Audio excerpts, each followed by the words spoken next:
Selamat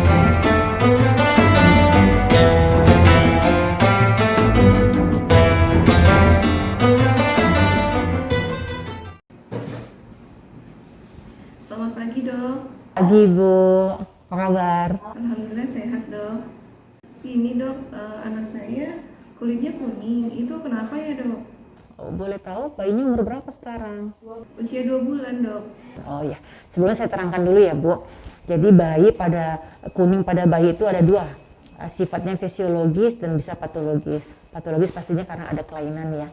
Jadi bisa macam-macam, bisa karena tidak cocok golongan darah ibu dengan bayi, bisa karena juga resus ibu tidak cocok dengan bayi, bisa juga karena misalnya dedeknya nggak ada kekurangan hormon, ada namanya enzim G6PD yang bikin bayi itu sel darah merahnya cepat lisis bahasanya, macam-macam penyebabnya. Nah kalau fisiologis itu bisa normalnya dijumpai pada hari ke-2 sampai ke-7 sampai dengan 2 minggu masih normal. Tapi yang dikatakan tidak normal kalau munculnya kuning itu pada hari pertama usia baru 1 hari atau berkepanjangan kuningnya lewat daripada 2 minggu.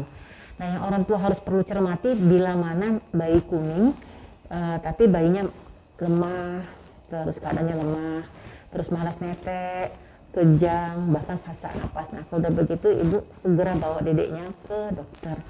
Terus mengenai terapinya, yang pasti sih penyebab daripada kuning itu adalah, mungkin saya agak panjang dulu sedikit menerangkan. Jadi pada bayi, kalau bayi cukup bulan itu umur daripada sel darah merahnya itu lebih pendek daripada kita dewasa, jadi sekitar 90 hari. Kalau pada bayi prematur lebih pendek lagi, 60 hari. Sehingga dijumpai kalau pada bayi normal usia cukup bulan sampai dengan di atas kira-kira 35 minggu itu bisa 60% bayi kuning. Kalau pada bayi prematur di atas 80%. Jadi dari 10 bayi 8 kuning atau 60%, dari 10 bayi 6 kuning. Kemudian penyebabnya apa? Oleh karena saat umur misalnya tiba harinya eritrosit itu lisis atau pecah, salah satu komponen yang pecah itu adalah salah satunya adalah bilirubin. Nah, bilirubin itu merupakan pigmen yang berwarna kuning bila muncul di pembuluh darah, yang harusnya dia masuk ke dalam darah terus dibawa ke usus dan keluar melalui tinja atau BAB-nya, tapi ini karena bertumpuk oleh karena metabolisme di hati pada bayi belum sempurna. Salah satu penyebabnya adalah karena dehidrasi pada bayi, sehingga bayinya menumpuk antara bilirubin sehingga menjadi kuning. Nah kalau begitu bagaimana cara menilai kuning pada bayi? Pemeriksaannya dilakukan di daerah dahi, dada, perut, paha, kaki, dan tangan. Kita gunakan dua tangan kita regangkan gini. Terlihat nanti bayinya bagaimana kuningnya. Terus kemudian selama bayinya aktif, kemudian nyusunya oke, semuanya baik, tonus ototnya baik dan sebagainya. Jadi kalau bayi muncul pada hari ke-2 sampai ke-7, terapi yang terbaik adalah menyusui. Jadi menyusui sesering mungkin, pastikan bayi mendapat minum 8 sampai 10 kali sehari. 8 sampai 12 kali sehari. Terus kalau ada pendapat yang mengatakan perlukah dijemur gitu. Diambil dulu nih manfaatnya apa. Jemur itu oke, manfaatnya untuk membuat bayi bahagia. Bahagia maksudnya apa? Saat dijemur itu keluar hormon endorfinnya. Terus bayi perlu tuh sinar matahari untuk merubah provitamin D menjadi vitamin D yang diperlukan oleh kulit bayi, oleh tubuh bayi. Kemudian saat dijemur bayi akan merasa kegerahan, haus, dan akan banyak minum. Disitulah manfaat yang diambil. Tapi lagi-lagi dijemur itu bukan untuk menghilangkan kuning. Jadi supaya tidak salah persepsi. Jadi jemur kuning itu terapinya pas selama bayinya fisiologis ya banyak minum. Tetapi memang hati-hati bila kuningnya, kalau bahasa ininya meningkat 5 gram per desiliter per hari kenaikannya, artinya makin agresif kita lihat makin kuningnya, segera bawa ke rumah sakit. Karena memang kalau kadar bilirubinnya terlampau tinggi juga hati-hati bisa lari ke otak, bisa bikin kejang. Nah terapi yang akan diberikan di rumah sakit adalah blue light terapi, terapi sinar biru yang beda dengan sinar ultraviolet atau sinar matahari. Jadi supaya terlihat ada perbedaan atau misalnya merubah yang selama ini di masyarakat, oh dijemur kalau kuning, manfaatnya bukan untuk menghilangkan kuning, tapi manfaat seperti yang saya ucapkan tadi. Kira-kira begitu ya Bu. Oh iya dok, ASI saya kan keluarnya sedikit. Di bulan Ramadan ini boleh nggak ya dok saya nggak puasa? Yang pasti gini, kalau misalnya mamanya sehat, makan minumnya bagus, nggak ada keluhan, selama ada keinginan kuat mau puasa sebenarnya tidak mengganggu untuk menyusui. Nah kalau manfaat dari puasa sih udah tahu ya bagaimana.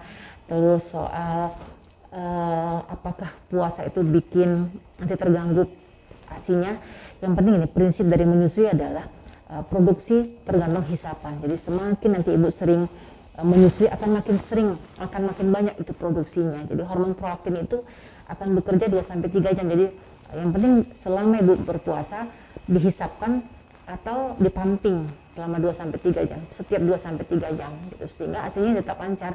Nah yang penting nanti periode ibu tidak makan dalam 10-12 jam di saat puasa itu diganti di saat buka puasa sampai dengan sahur. Jadi cukupkan kebutuhan cairan, jangan sampai dehidrasi. Seperti biasa kebutuhan bisa 8-10 gelas per hari. Kemudian juga makan ibu cukupkan kalorinya, karbohidratnya, protein, lemak, vitamin dan mineralnya. Nah untuk yang pas berbukalah dengan makanan yang mengandung indeks glikemik yang tinggi. Jadi oleh karena kita udah seharian berpuasa, pastinya kadar gula darah kita rendah.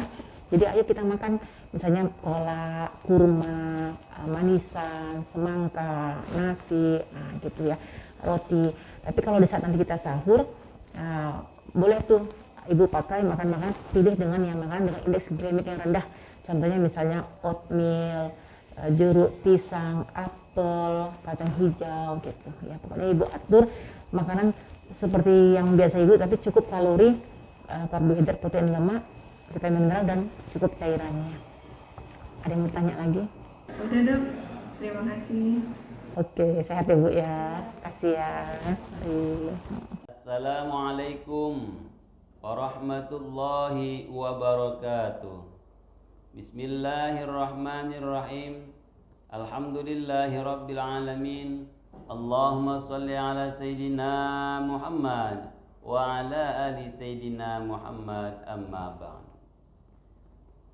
Ada 9 orang yang tidak diperbolehkan berpuasa. Di antaranya ada ibu hamil dan menyusui. Menurut Imam Syafi'i, jika ibu menyusui diperbolehkan tidak berpuasa. Jika ibu tidak berpuasa karena dirinya sendiri, maka puasanya harus dikodok saja. Tapi jika ibu tidak puasa karena anaknya, seperti ibunya sehat akan tetapi anaknya tidak, maka ibunya membayar qadha dan bayar fidyah.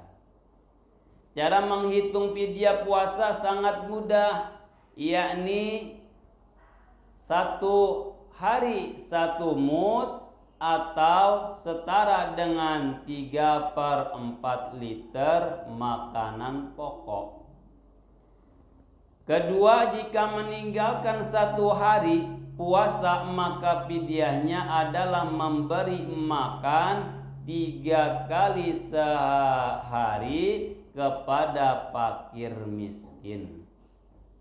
Yang ketiga, jika ingin membayar dengan uang, maka untuk sekali makan dikalikan 3 makan pagi, siang, malam. Kapan waktu membayar fidyah puasa? Waktu untuk membayar fidyah bisa saat hari itu juga, ketika meninggalkan puasa, atau hari setelahnya. Demikian penjelasan kali ini, mudah-mudahan bermanfaat buat kita semua. Amin amin ya rabbal alamin. Dan mudah-mudahan puasa esok hari diberikan kekuatan dan diterima oleh Allah Subhanahu wa taala. Amin amin ya rabbal alamin. Marilah kita semua membaca doa puasa. Bismillahirrahmanirrahim. Nawaitu shauma ghadin an adai fardhi syahri Ramadan hadhihi sanati imanan wa ihtisaban lillahi ta'ala. Amin. Demikianlah yang bisa saya sampaikan, kurang dan lebihnya saya mohon maaf. Assalamualaikum warahmatullahi wabarakatuh.